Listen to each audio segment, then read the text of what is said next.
All right, time for another classic edition of Lulz, checking in on some drama across the DFS and sports betting industries. It's what we do best. I'm Pete with my co-host Bric75. Let's do it. Does he think?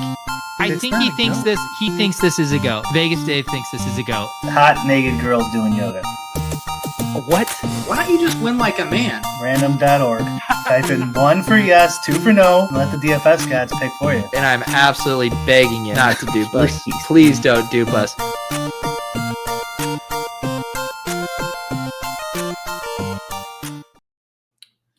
Brian, do you have Masters fever? Do you have action down? Are you excited? I don't have Masters fever this year. How about you? You know what? I wasn't going to, and then we did the Calcutta Masters auction draft on the Swolecast, and I had no clue what I was doing or any of the players, but I had a ton of fun bidding, and now am sweating a few of those. Did a couple underdog lineups, built one DraftKings lineup, so I have like 1 foot in the waters. Okay, I always liked it like for work, like when I had a real job. That was kind of like March Madness. March Madness when you couldn't get the day off. I'm the same way. I was thinking about that. I mentioned it in a few spots. Like March Madness used to be my favorite thing. You know, in college, skip class, watch the tournament. Obviously, we once had the day job, peace out early every Thursday and Friday afternoon at the start. And I think you nail it on the head in that not having a real job takes away like some of the fun of it, where it's like, ooh, this feels kind of something I shouldn't be doing, making up some excuse to leave. And now it's just like, I don't know, I'm just going to do the things I need to do. It must be like how humans are just so good at adapting to the situation they're in or something. Like, another variation of that is like snow days. When you don't have a real job, school, obviously, but even with a real job, when you first like quit your job and there's like a snow, I guess people who don't live in areas like we do, they wouldn't understand this. But when there's like a huge snow day, you're like, oh, all these suckers have to put on all the clothes and go clogging around in the snow to take the subway to get to work. And I'm just all nice, cozy in my house. And then eventually you like even lose sight of that. Oh, for sure. Like how I felt about a snow day as like, living by myself in an apartment that I didn't have to manage or worry about the snow, in a job that I didn't have to go into, versus having a house, having to deal with all the snow removal so people in your life can come and go, and having a kid. It was just like completely changed the calculus of it to where now I dread snow completely. Okay. Yeah. See, that's where you pay a guy, Pete, to come over. Yeah. Do the shoveling for you. Then you get the best of both worlds. You don't have to go to work in the snow, and you don't even have to shovel it. It's funny. Like I made the decision. I pay someone to mow my lawn, but I bought a snowblower because what I've noticed from my experience when we had someone at our old condo that would sometimes do the snowplow is like they're unreliable. And it's like you need to be able to leave your house when you need to be able to leave your house. Where it's like if the lawn goes 4 extra days without getting mowed, like who cares? Whereas I like being able to know shit. Like if we need to get out in the next hour, I can go bang that out. So that was kind of the calculus I made on the snowblower. Okay.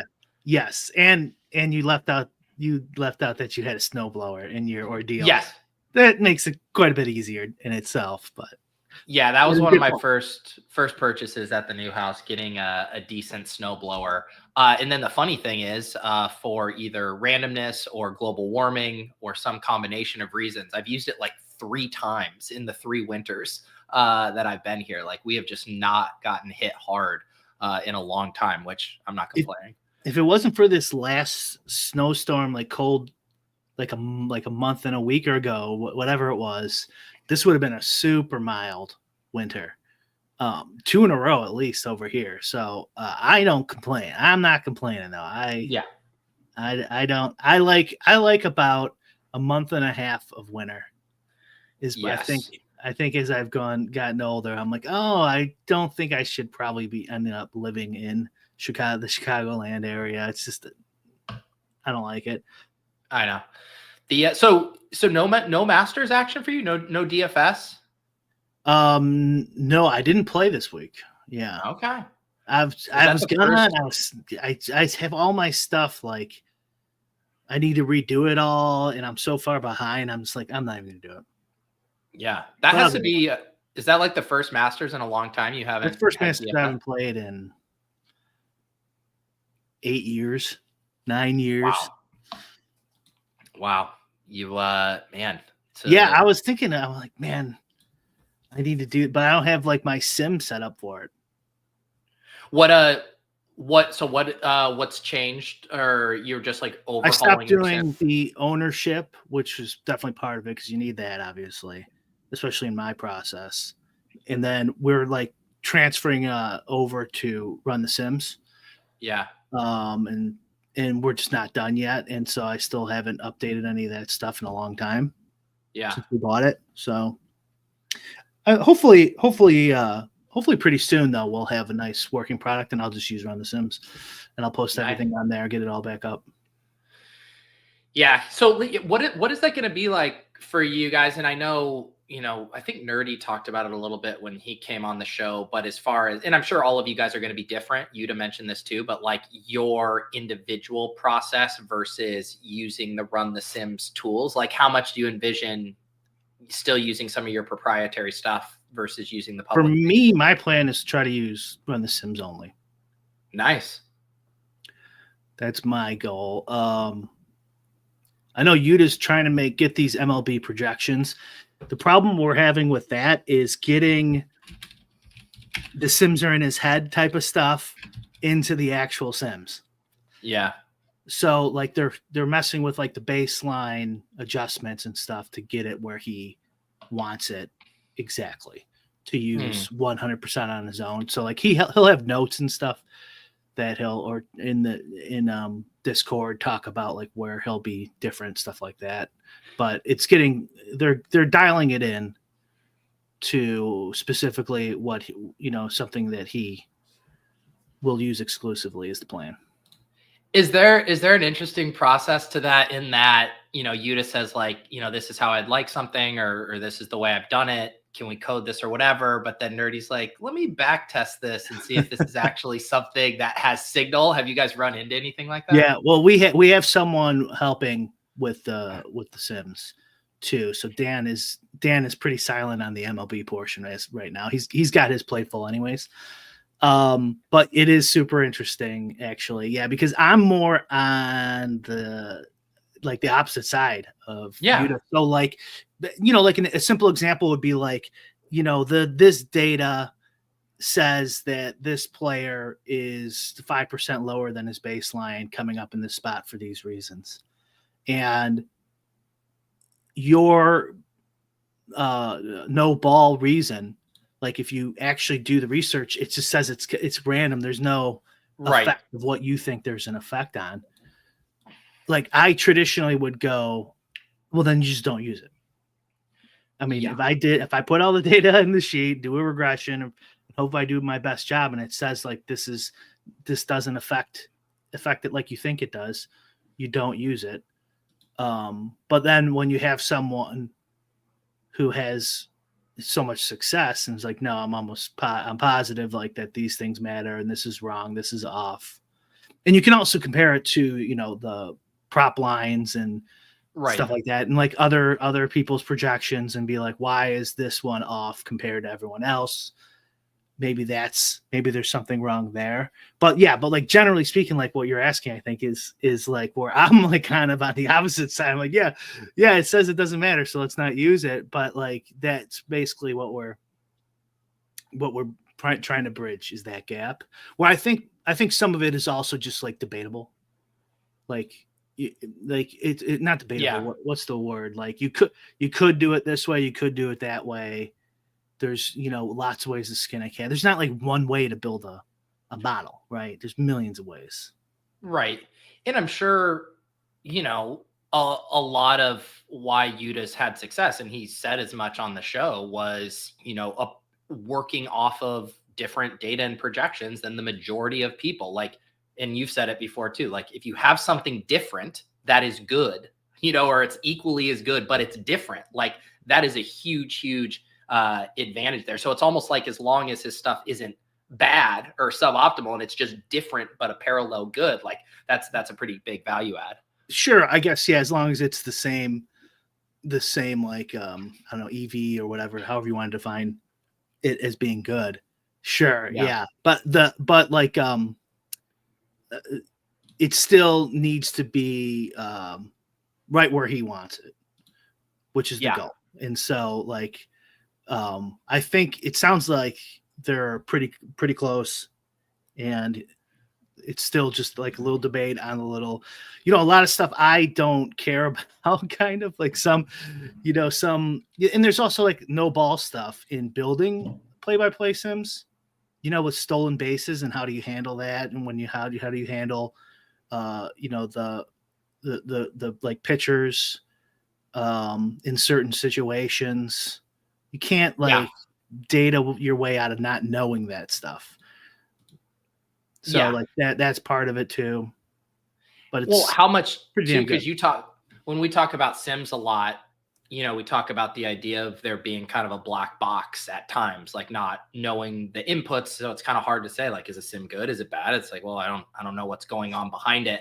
How much transparency, like, is there going to be? Like the Youda version of a sim, I assume, is that special sauce going to be black boxed, or is there going to be a way for people to know why it is, say, a Youda influence? That's a good question. I don't think so. Play-by-play sims, I think, are different than a contest sim. In the black box. I feel like explaining exactly how it works on a podcast or whatever video we do on Endgame or something is in the future. I wouldn't see why not. Maybe I'm wrong. I don't know. Maybe there's a couple things they want to keep under the hat. So there, I would say, and I think our goal, I think all four of us agree like that. We want to just explain as much as we can on exactly what we're doing. Well, actually, the three of them want that. I kind of want more black box on some of the stuff because I don't want anyone to steal the ideas. But I think we're going in the direction of we're just going to say exactly what it is. But I do think the contest sim is definitely more debatable on like, well, what are you doing here? What exactly are you doing here? Because play-by-play sims are pretty obvious. It's more so like the background data regressions and stuff. Like, where are you getting your data from? Are you getting it from, just kind of hard stat numbers? Are you getting it from the new like StatCast type of stuff? Are you getting it from, wherever you're getting your sources from, and then how you are applying that? But like play-by-play, it's a baseball game. Right.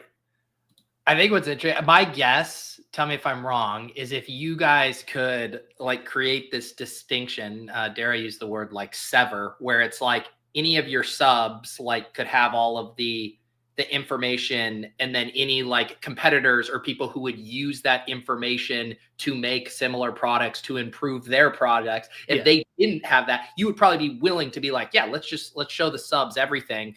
It's here within our little walled off garden, but that's not like the reality of how this works. Right. Exactly. That's exactly right. Dan assures me, he goes, they won't be able to code it. So, or something like that. He says, I'm like, all right, fine, whatever. Yeah. It seems he's like, the juice won't be worth the squeeze or something for them. Cause he's got you, cause there's like a lot of problems in even in my level of solving like some of this big data, big contest sim stuff where it's like, it would take too damn long to do it this way.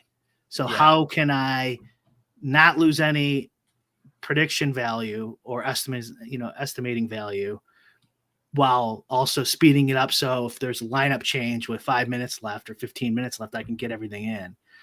And he's got all that stuff down from years of doing this. How was I think it was the other day, maybe a week or so ago, I saw Shit My Money have a tweet that was like, hey, Youda, how you loving tout life? And I think it was a screenshot of something he got wrong or whatever. I don't remember the particulars of it, but as he got it way wrong. The guy went 0 for 5 with 5Ks. 0 for 5 with 5. Yeah, because he had his like annotated MLB projections, right, with some of his notes. How is he? I mean, I pop in the Endgame Syndicate Discord, so I see the conversation, and most of the people, or at least actually all the people I've seen in there, are pretty good folks that aren't too like combative or whatever. But like, have you gotten any behind the scenes on how he's liking or not liking the tout life? No, I don't think anything. I don't think there's been any feedback. He doesn't really tweet at all. So it's really just all on the Discord if anyone interacts with them. And I don't think there's been a problem yet. Someone complained about the price point, which is fine, which is fair. Like we've talked about this, I think a decent amount. It's hard to price stuff because like people don't know like a lot of costs that are associated with building these products, and like there's just no point in, if you're not making a profit, there's no point in making the product. So you have to price it at some level, but it's the varying skill levels and amount played that's the problem, I think, in DFS, where the bro who's playing $300 a month versus the pro, they get the same product for the same price. So that's kind of always been a problem. So the solution we're doing is we got the project, his projections for one price point for everybody, but we're going to add the draft caddy access too for like $10 a month. And the reasoning there is, so like it's for like hand builders. So like you just go to DraftKings, it'll have the projections and stuff up next to the player's name, and you can pick your. We're assuming this player's going to play like 2 lineups a day, right? And you can't scrape that. I mean, I imagine someone could put something together to scrape that data and save themselves the money, but like, you know what? It would be pretty tough, I think. And I guess more power to you if you pull that off. But like, that's kind of the idea for, I don't think does anyone do that in any of the other companies? Does anyone have like a cheap tier? Because I don't see how you can do that. People will do a day pass or a weekly pass, but not like a specific. That's kind of how you get around it. But even then, like, it doesn't really solve the problem that you're.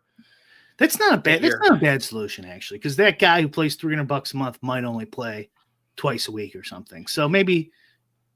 Yeah, and like, you could even find someone like me being in the right demographic for. I didn't use Sims or anything to build my one Masters lineup, but say I wanted to do the 20 max or whatever. And I'm like, I'll pay $15 for like a weekly sub or a 2-day sub to like build some Masters lineups. Like I could definitely see a market for that. We're also, it'll be on Underdog too for the nice. The MLB drafts on Underdog, because like you'd have to take like if you're doing NBA, you have to pay for the ETR's rankings, download them, upload them to either the caddy or right to the Underdog to do your drafts. But you're paying the full price, even though you're only doing some best ball drafts. So it should be decent for those type of situations. I don't know if there's a perfect answer for any of that though. No, and like you said, like if no one was complaining about the price, it means you probably priced the product too low. If everyone's complaining about it, then you priced it too high.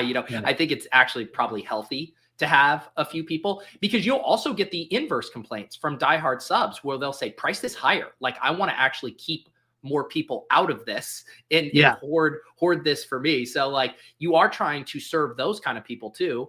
And not to mention, there's just like the marketing aspect of a price signals to someone what you actually think it's valued at. Not even necessarily trying to attract the most subs, but just saying, we think this is worth this much. And sometimes on the higher end, that even makes the product seem better, whether it is or not, just knowing it costs more. Yep. There's also guys who play everything.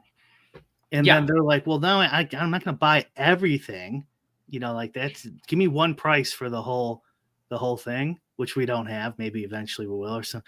But I kind of feel like DFS is going more like specialized, where it's like because before, let's say 5+ years ago, 7 years ago, you could just enter everything. You can enter any sport they put out there. You could probably make money off it because a lot of reasons, like the benefits were better, there was more overlay. The players were much worse, which is the main thing. Most people didn't know what they're doing. There wasn't access to as many good tools, a bunch of reasons. So you could be like, I'm going to play NASCAR now. I'm going to figure this out. You wouldn't have to put too much effort into it. Although NASCAR is pretty lottery, but you didn't have to put too much effort into beating most of the sports. I think it's going to get into more specialization. So people will be like, I just play PGA, I'm just NFL or whatever. That's my guess, but who knows? Right. And also kind of what you're saying too. It's like, it's harder to play like, because now the edges are shrinking. And so having that individual domain expertise within the sport can really go a long way. And to have that level of domain expertise across 5 or 6 different sports, like, just isn't realistic unless you are willing to put in chess is okay level hours around the clock. And a lot of people, even guys like Travis Petty now, who are bowing out from doing that at a high level, don't want to put the time into being a domain expert in even just one domain, specifically NBA, that requires more time than it seems like a lot of these. Yeah, I think that's right. It's kind of either you get good at one of these sports at least, or just play recreationally.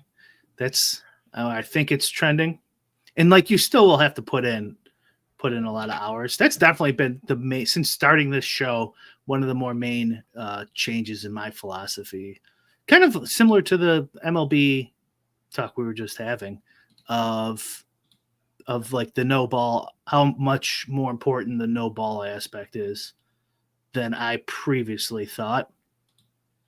And I think it's more so too, like more important now than it was before, because no one was doing sims and no one was doing, there wasn't even decent projections available publicly, for a long time. So if you could make decent projections and you had some decent strategy, you could print. Right. And this kind of goes back to the thing that Nerdy and Shady talk about a lot. Like, the amount of dead lineups in a contest is really where a good player is going to find their profitability. And the landscape you're describing 3-4 years ago, I mean, the amount of dead lineups in there was immense, to where, like you were saying, if you were just making good lineups with decent projections, you were probably going to be profitable. Now that gap has shrunk. And now, because there's less dead lineups, the ball knowing can actually be the thing that helps you build better lineups than an improved field. Yeah. Yeah. So, and which is good too, because we want, like, I think it's good for like the content game, like content creators. It's good. And then that's also like more interest for people to get interested in it. It's way more interesting to talk about narratives than it is pressing a button, or for some people, building sims is more interesting, but majority of people, it's definitely not. So what do you, at this stage of your DFS career, and obviously you're working more on the business side a lot with the run the sim stuff, but is there a sport where you might say, you know what, let me see if I can marry my sim skills and that process, what I've learned with DFS, with some actual ball knowing? Do you think you might roll up your sleeves and go after a sport? Probably not, but I think for PGA, we're going to do a live show with me, Davis, and Dan as the main 3, and then maybe people come on and stuff. For PGA? For PGA, and we're gonna adjust the ownership the way we want to adjust the ownership, maybe adjust projections the way we want projections to be done, run them on Dan's stuff. And I'm going to do it live and do some of my lineups on the show. So that's cool. You want to count that. And NFL is always kind of, I mean, I still love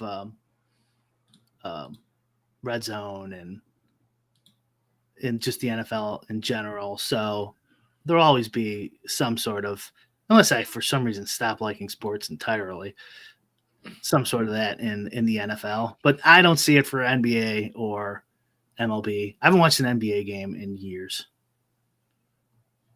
Yeah, it is like, if you think about it, it's funny because like the word ball knower has become like Stephanie Davis. Niels, I pulled up a comment. Who's the biggest PGA ball knower? Brian, Dan, and Davis. I was just going to say, like, the term ball knower has been so distorted through like memes and jokes. Like, I think like to me, when I hear it, like there's a lot of people who are like, I just watch every game and therefore I'm a ball knower, or I watch all the tape and I'm a ball knower.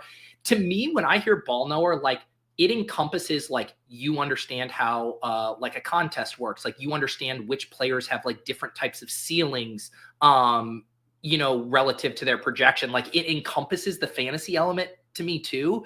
Because it's like sometimes I hear these guys are like, oh, just watch the games or whatever. It's like, I'm playing like a different contest than you. Like I'm trying to accomplish a different goal. Like your level of ball knowing wouldn't even help me out if I possessed all of your knowledge. So I do think there are distinctions that now need to be made of like what ball knowing actually means.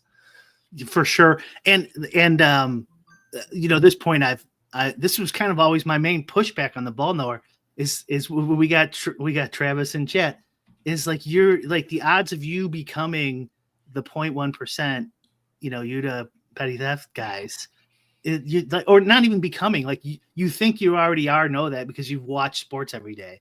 It's like, no, you're not. Like, I'm sorry. You're not. Maybe somebody is, but and people who watch this show, there's obviously way more of them than there would be out in the wild. Yes.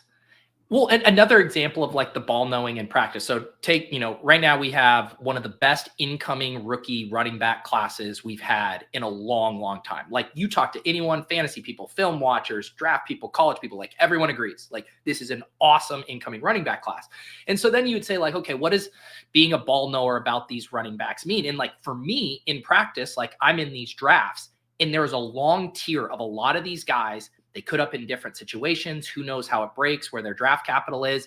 So I'm like, to me, like the ball knowing is understanding that tier and like spreading your bets out like among these guys, knowing that there's going to be some huge winners and no one can say with utmost confidence right now which one it's going to be. Whereas some people like might distort it and be like, you're drafting this guy, like you don't know ball. And it's like, well, the range on where he's going to get drafted in the NFL draft is like 150 picks. And you can either be really right or really wrong. So like, that's another element of like the ball knowing where I'm like, okay, you watched all the film. You're just taking 100% of this guy in this tournament. Like you're that confident. Like that's how this is going to play out. Yes. Yeah. It's way more important to know where he's going to land than how good he is compared. I was thinking an example of your ball knowing thing is like from Madden players, they know every single type of coverage and adjustment you can make. And formations. Glitches in your case. I'm just a glitcher, Pete. And they know every single route that a player can run and the names of them and stuff like that. It's not going to help you a whole ton in DFS. It could, like it could in some spots where but like, and I'm not saying like, like this team plays a certain defense, which is going to do well against the style of offense. That's different. Like the minutia level of ball knowing might not help you translate to profit in the NFL DFS space. Yes. And I also think the ball knowing, and it's funny because we do have Travis in the chat. Travis, who's apparently retired, says the ball knowers are quieter because they are working. The model nerds have more free time. I mean, it's pretty much true. Yeah. But isn't Travis the one with all the free time right now? Who's been very quiet, just coaching basketball, living his best life? Maybe he's making a sim. That's why he's here. Well, think about it like this too. Like the ball knowing in sports with just more games is probably more important, right? Like NBA is such a good example because there's such a big sample size and things can change so quickly with like rotations and injury, whatever. Like you just have stuff happening all the time where I think understanding those nuances and shifts, like you can probably get ahead of things quicker. Whereas like take NFL, like there is such a huge amount of attention on it in like a week lag time between games where it's like news gets shared, projections get sharpened, public sentiment gets tighter on things. Like I think your ball knowing is probably magnified in some spots more so than others. Definitely. Like that like makes me think about during that week time off, interpreting coach speak is a huge plus ball knowing ability. way more than knowing what, how deep a cloud flat plays or something. Right. That's not going to help you in DFS, but like understanding like, oh, this coach, when he says this player is only going to get 22 minutes, like what plus or minus 3, that's useful. Yes, for sure. And that then goes back to kind of the stuff with the Youda and where his advantages are as a ball knower in like understanding specific things, maybe on like, I guess I'm trying to say, is there stuff that allows him to be successful is like understanding the uniqueness of a slate, of a game, of a matchup that actually can't really be replicated over a larger sample, where it's like, how do you even code this into the sim? Because like, it's not going to be applicable on the next slate or the next game. Yeah. Well, somebody said, was it Famber who was playing MLB this week in chat? I think it might have been Famber Valdez or somebody said they were like not feeling good. So it's like it's pretty tough to code that in. What I think I've said this before. I've done a lot of experiments in my sims with this type of stuff, and usually it's like you could really make a heuristic where if it's bad, you get less of them. If it's good, you get more of them, and you don't even need to do some sort of huge sim or study. If it's bad, you get less. If it's good, you get more. It's like that simple. But for example, that's an example of this. I think it was Famber. If somebody was like sick, like how do you put that in? Baseball, though, I will say, Pete, is like really good for this type of stuff. Yeah. For like this ball knowing, velocity, exit speed, like for example, in the code, it's my understanding, I didn't code it, but that like it's not based on home runs, it's based on distance. So like if you hit a 400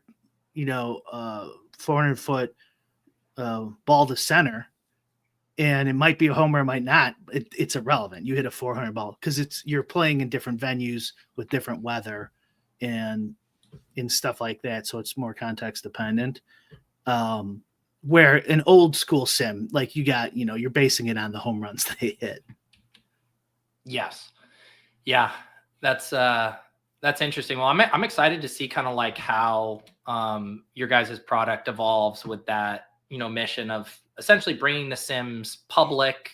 And then all of you guys brings, unique things to the table as far as the process, and like you and Nerdy on the opposite ends of the spectrum, with Youda and maybe Adam somewhere in between. I think it'll be cool to see how that all plays out. Yeah. I think baseball was a good start. I'm glad we did that. The, like PGA, we're probably just never going to do projections, it's just, and, NBA, we're probably just never going to do anything because that's like the most painful, time-consuming DFS sport. Yes. NFL, though, we will have to. We're gonna have to do a lot of stuff to get that where we want. Yeah, and it's tough too because like it is a competitive market right now too with the sim product. So it's not only getting it to a spot that works for you guys, but even just that can be competitive in the markemiarketplace. And NFL is where the money is. So like where people who don't know, like we might all love MLB and NBA because we're big sports fans, but like NFL is where the money is. So for sure, that's what we need to spend our time on once we get to it. All right, you sent me a tweet here before the show, and I've seen this now pop up in a couple of places, and I believe this guy, for whoever is behind PropSwap, I just saw. Remember the guy Elf we talked about that hosts those gambling spaces? Right before we went live, he said he's having this PropSwap guy on to discuss this little tiff that he gets everybody, man. He is, yes. Although there's a lot of blowback to Elf these days, from what I've seen. He's playing it smart. I'm telling you, these young guys. Was it on this podcast? Yeah, I think it was. These young guys, man. Then when they grow up in this world and they understand what they're doing. I think way more than people before.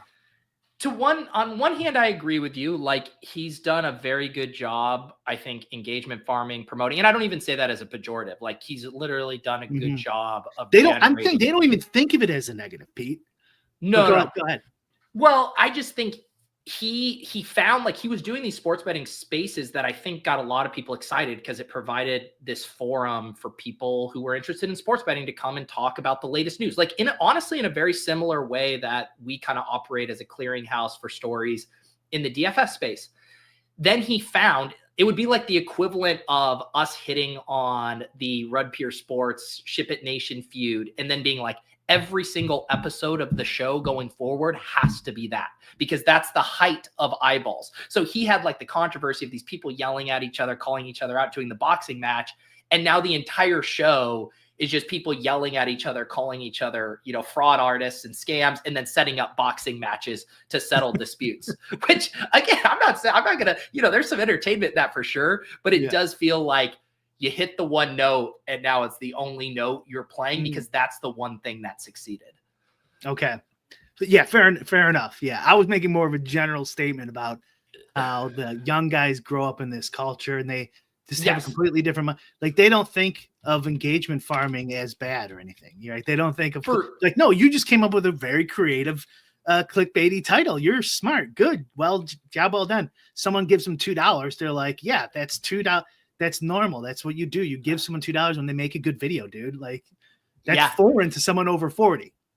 No, you're completely right too. Cause I've gone to the kid's Twitter feed too. And like the way he is like almost like willingly setting himself up to get dunked on or to spur controversy or have a million people in his mentions calling him an idiot or whatever. He like legitimately seems to welcome it and like thrive on that intent, where it's like, I don't want to deal with any of that shit. Like I want to live my life. I don't want to hang out replying to a bunch of people on that. Mute at a minimum, like, I'm not doing it. Anyways, we're not buddies. Okay. Yeah. Go ahead. Yeah. So we went backwards because this PropSwap guy. So, Brian, they had an Eagles bet, and there's a post from them that says, and the way they displayed this is just like a graphic design nightmare.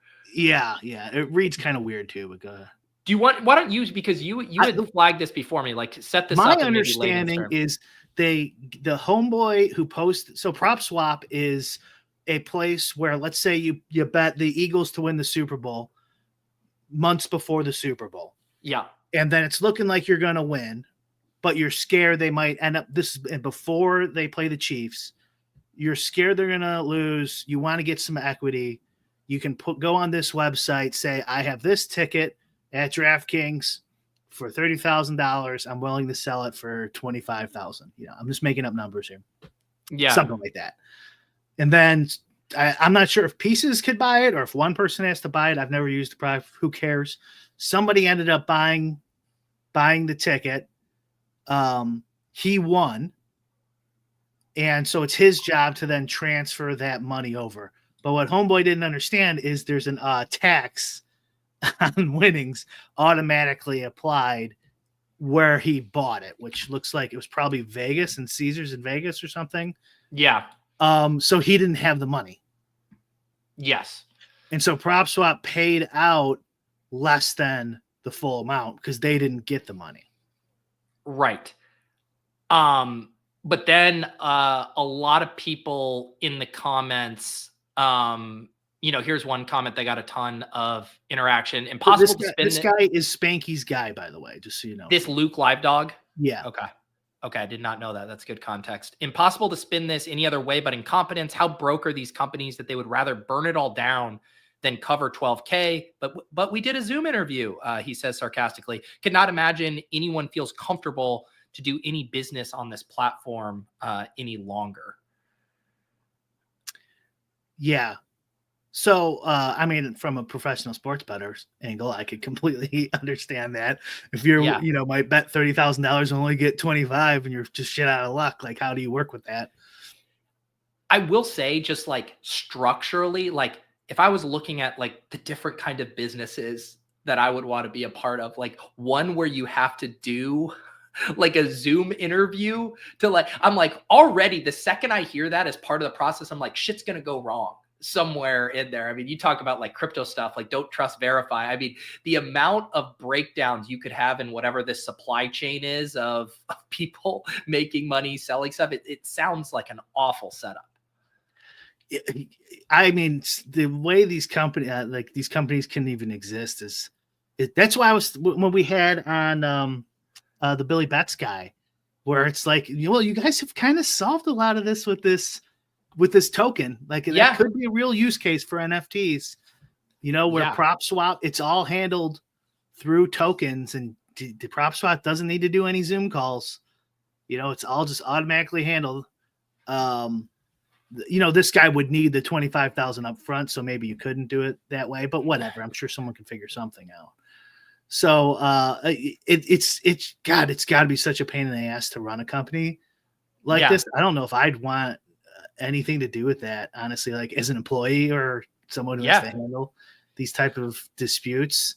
I'm not, Pete, what do you think? I think they should pay out and just eat the whatever taxes that homeboy didn't pay, and then send him an invoice or something. If he doesn't pay it, then you send to a credit. Yes, exactly. And because that's the other thing here too, of like, you can see both sides, but from a company perspective, and what people are kind of bristling at is like, to take the PR hit into sow like seeds of distrust, or have people in the back of their head like, oh, something shady could go down with my ticket, is not worth, saving the 12,000. And I think kind of speaks to like how rinky dink some of these operations feel. So yeah, I would have wanted to reframe it if I worked at PropSwap of like, let's think about this as a marketing expenditure or PR play. And I think that's what he's saying too, is it makes you think, what Luke's saying is it makes you immediately go like, how broke are you? Because this is an obvious payout. You must like be struggling to pay $5K or whatever it ended up being in taxes if you're making this obvious blunder. But like, even leaving aside the PR disaster, I just think that's just like kind of like morally or whatever business, like standard American business practice is your purchase price was 30,000. You have to pay that out. And then you send the bill to the other guy. It's just standard what would happen across like any similar industry. So pretty dumb. And this like I think they got ratioed on their own tweet here, as you can see. Oh yeah, there's some big retweets time. Probably crushed that 140. Yeah, his did. So they got ratioed multiple times. So I don't know what's going on. Another thing made me think about just like what you do is just so much better, that like your overhead is so low. You don't have employees. You don't have to deal with stuff like this. What did Matt say? Matt said, I don't know the guy this happened to, but I can't imagine ever using PropSwap knowing that winnings are not guaranteed. The fees you guys take should absolutely mean they're guaranteed. Yeah. When you buy $5,000 tickets on StubHub, of course they're guaranteed. Right. Otherwise, nobody would ever use them. And the reason he references StubHub, because part of this thing says, we are eBay, we are StubHub, we are StockX. Using those as comparisons for their business model. And then Matt finished, there's still time to make this right, but the damage to your reputation has already been done.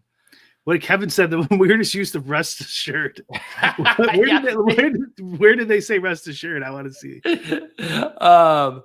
Let's see here. Also the quote. I also love would not be paying you. Yeah, thanks and enjoy the Masters. Like you really could have done without that as well. But yeah, they're getting absolutely bodied. And then Elf in the mentions, yo, PropSwap, check your DMs. That's smart. That's smart. He goes right there, gets that booking, and he's gonna get 30,000 views, right, or whatever he gets. Who knows? Yeah, he has the tenacity as a show booker that I don't. Maybe we need to hire Elf for lulz. Although Nolan was saying a UD sponsored boxing match with recent events would be fun marketing. We had Spags on last week. It was very tame. He was saving his best stuff, his fastball for the Splash Play channel. Cause did you see Yeah, him getting in the battle on. I'm really disappointed in Spags, honestly, for not erupting on our show I and know. waiting just a although- few days. The only thing is Spags wouldn't have had control of the title on Lulz, and I would not have let him dox some random dude in Pennsylvania and call him a petty little bitch with the Lulz title. That maybe that was a deal breaker. That was the least of the things he said on Yes. For people who don't know what we're talking about, Spags had an episode of Splash Play where he was drafting best ball teams, but had gotten in a very escalated, heated beef with a viewer, someone from his chat. There was threats of violence in his mentions. I believe the tweet got removed by Twitter. And then it escalated with Spags going in on him very hard on his YouTube channel on Monday. Do you know how many views he got? I have not seen. Sure, it was a decent amount. Yeah, it was. I spread that link around. I'm not gonna lie. Were you sending it to like your buddies? I'm like, hey, Grandma, you gotta check this out. No. Oh man.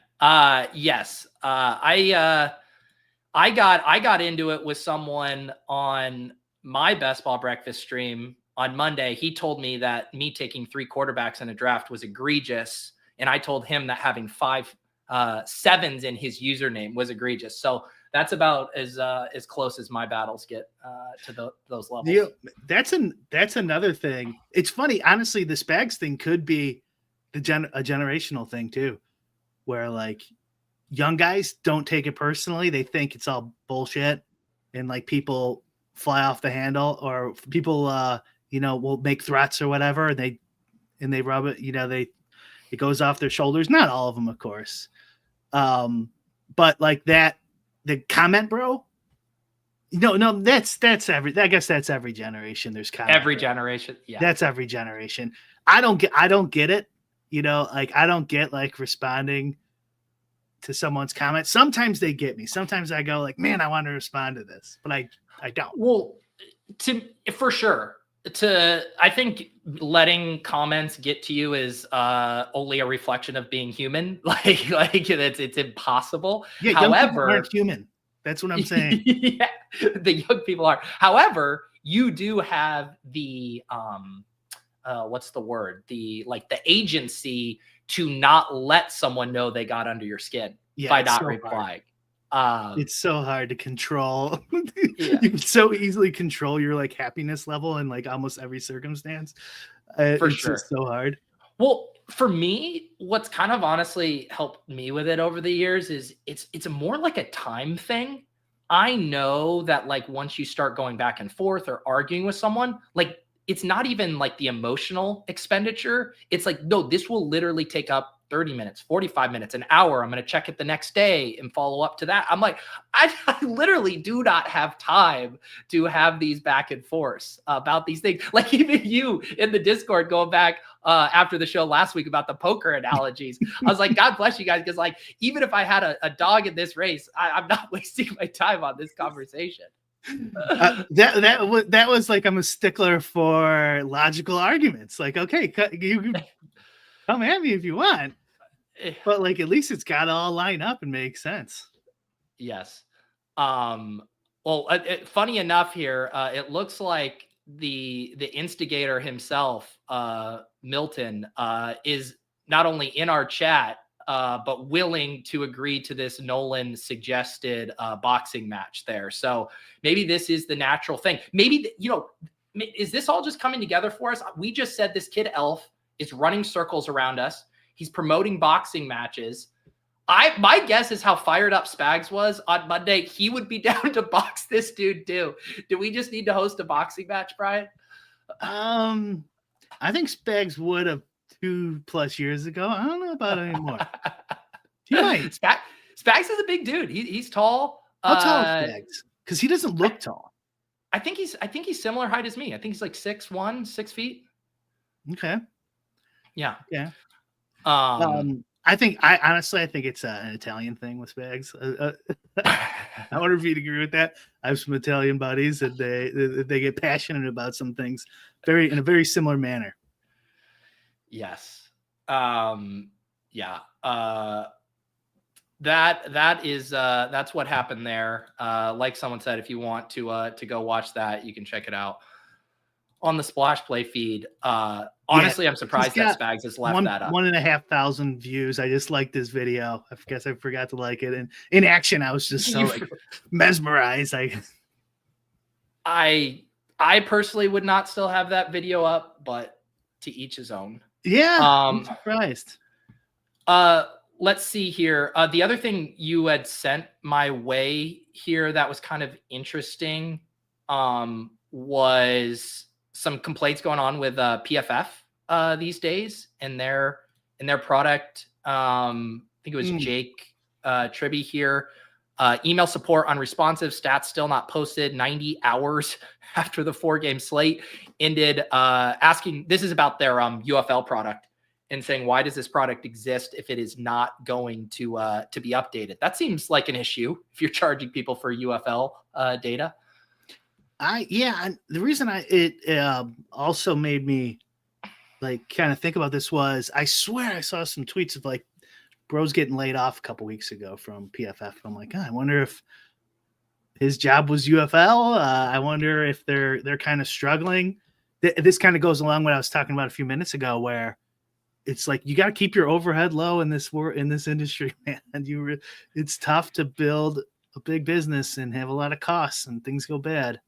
And the thing is, like, if you're reading between the lines here, like the juice probably wasn't worth the squeeze in the first place for PFF to offer this product, right? Like, how many subs are they realistically getting? Obviously, from a few of the like big end content providers, Fantasy Points, ETR is obviously doing UFL stuff, a few spots who would be like very interested in that. And then they're essentially aggregating and sharing that data via their content for their subs who are playing UFL. I just can't imagine the market for this product is big enough. And my guess is they did not sell enough subs and therefore don't feel compelled to put a lot of resources to the product, which I'm not. That's awful business. Like that's awful business. But like, that's the only way this makes sense to me. Yes. Yeah. No, this is, I think they're short staffed. Would probably be. And then because I couldn't find those tweets, I was looking on Google, and they've had layoffs a couple times. So I don't know how big. Do you know how you would probably know more than me? Is Pro Football Focus like a couple hundred employees, big company or something? Or I always kind of pictured like 50 dudes or something.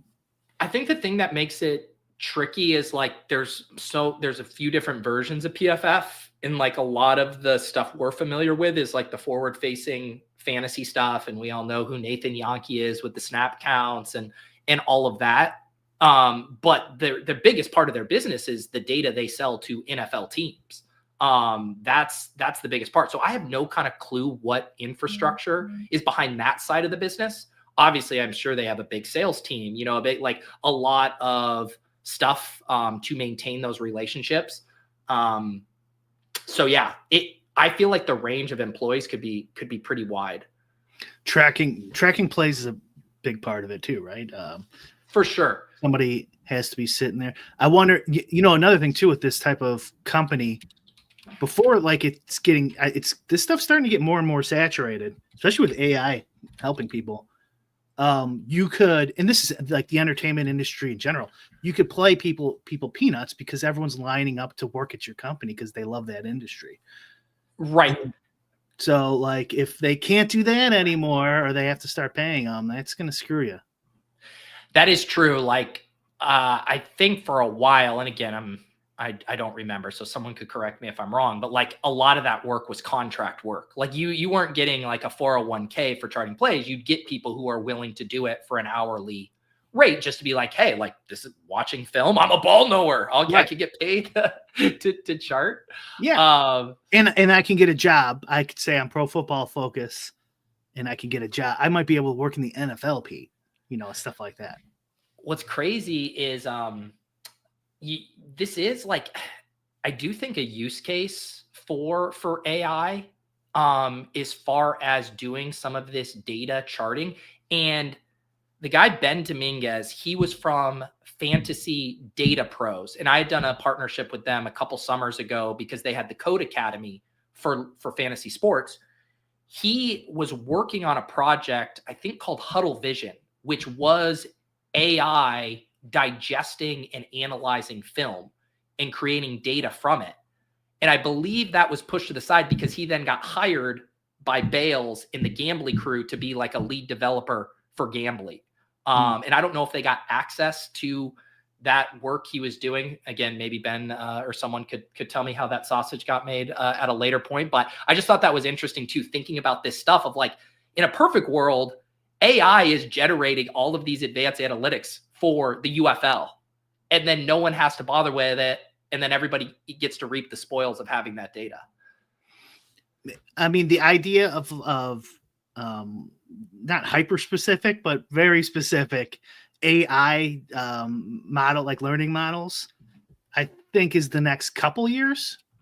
Yeah. If I had to guess, because like if you ask ChatGPT to do like something music related, it like sucks. But if you ask like a music AI software to do it, it's like way better. And because it's trained on all that data. And so it makes sense that for I don't know how long though your company could theoretically last when somebody else could just do the same thing plus more.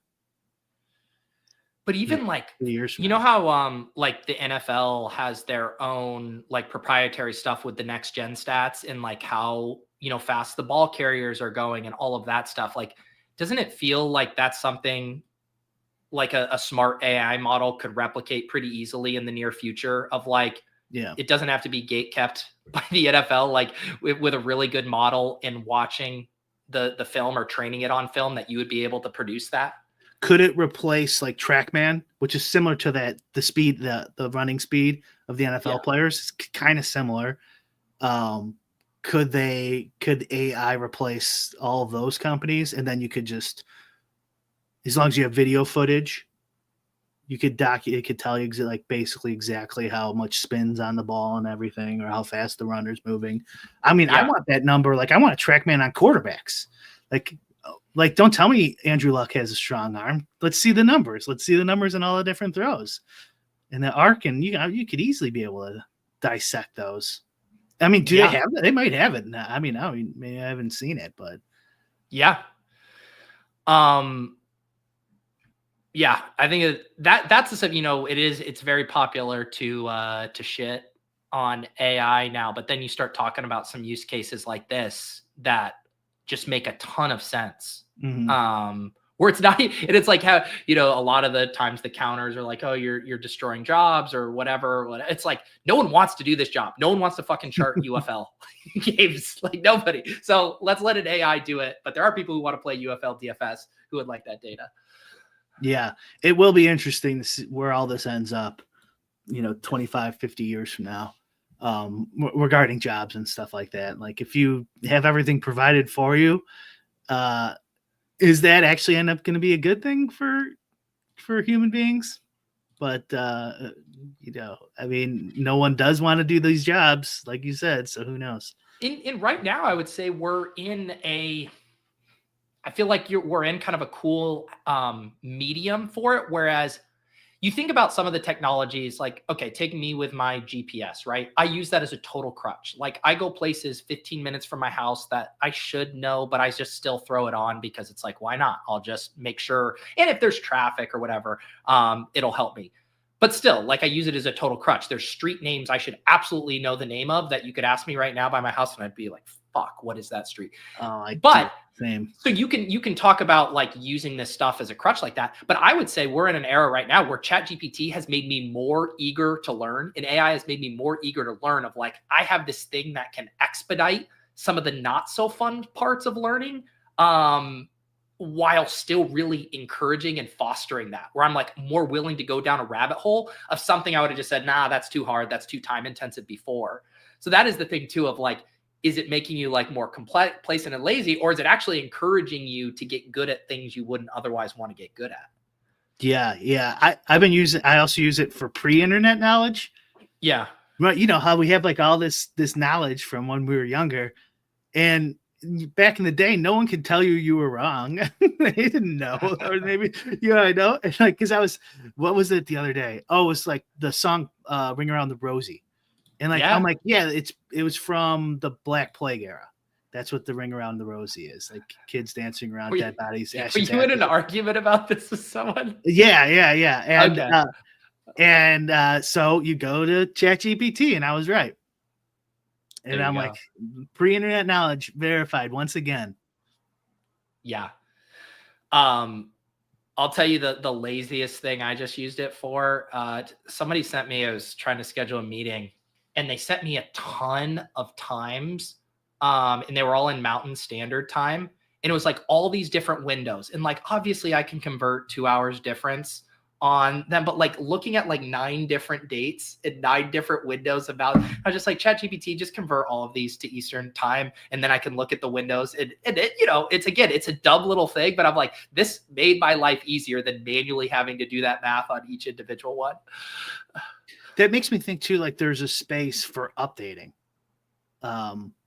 We were talking about, we had an error in our data where it changed the year to 1899. Now it's like, it turns out Y2K was real.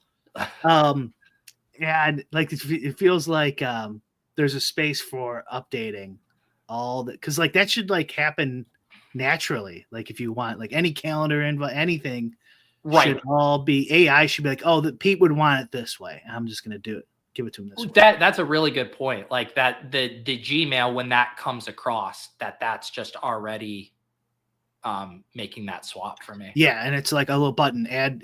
They have a lot of this stuff already, but whatever. Yeah. I'm sure there's other use cases that people, because like sometimes it's like I don't even know, like with the like Amazon devices, it's like so out of date. Like how can you not push? I don't know if anyone. I'm sure people listening to this have it. Like it's so dumb compared to the AIs you can just go to all over the place now. There's like 6 or 7 decent ones. Yeah. And it's like, how have you not updated this? I'm sure it'll be updated in the next 2, 3, 4 months. But like there's like your car, like cars are so far behind. If you haven't bought a car in the last 6 months or something. Oh, and if you're waiting to buy a car, you might be in a world of hurt here now. Let's buy Tesla, Pete. I thought of a funny bit the other day. There's a Tesla on the way to Chicago. Tesla dealership would be like a protester wants to like go protest Tesla, but he doesn't have one by him, so he goes to a CarMax. It like sells 2 Teslas. Yeah, burns the whole place down. It's like we actually sold those last week. Yeah. Oh my bad. You got to crack a few eggs to make a protest omelet there. Sorry, CarMax. Sorry. Protesting at CarMax because they sell Teslas. All right. I got to run because I got ship chasing here in a few minutes. We're having Danny Kelly on from The Ringer. Going to talk some NFL prospects there, some actual real ball knowing conversation over there. Brian, anything going on in your neck of the woods here? Yeah, that's a kind of a good idea for a show, Pete, where it's like ball knowers, but just stuff that translates only. Just stuff that translates only to games, to gambling. Yes. I don't need to know fucking, whatever. So what you are describing is like a really good DFS show. A really good DFS or sports betting show. Yeah. Yeah. Actual ball knowing that matters. Yes. No, what do we got, Pete? PGA is free at Run the Sims. It's got like an optimizer, projections. It's got like standard projections from like sports data, like just they auto populate. And Drew from Fantasy Golf Bag is doing our projections for free for anyone who wants them. I saw that. That's cool. Them. Yeah. So, and then hopefully we'll have that show I was talking about with Davis and Dan when Dan gets closer to finishing up his tool, MLB projections on the site, with eventually notes from Youda will be populated on there, but you can get some stuff from Discord too. On Run the Sims, I think that's everything. Draft Caddy, and we'll have Draft Caddy MLB projections too shortly. Awesome. All right. I am going to head out. We'll see you guys next time on Lulz every Thursday, 1:30 p.m. Eastern. Appreciate you guys hanging out in the chat today. Go catch us over on Ship Chasing here in a bit. And we'll see you guys next time. Peace.